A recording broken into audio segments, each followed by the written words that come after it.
Welcome. In front of me is a Motorola Moto G82, and today I'll show you how you can format your SD card. So to get started, you'll want to navigate into your settings. From here, scroll down to storage, right over here. Select our SD card from the drop-down. And in here, we should have an option somewhere, there we go, format, when you tap on the three dots.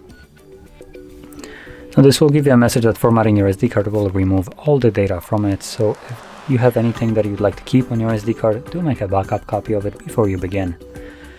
Now assuming you have already made that backup, or you simply don't want to, select Format SD card. This will begin the process.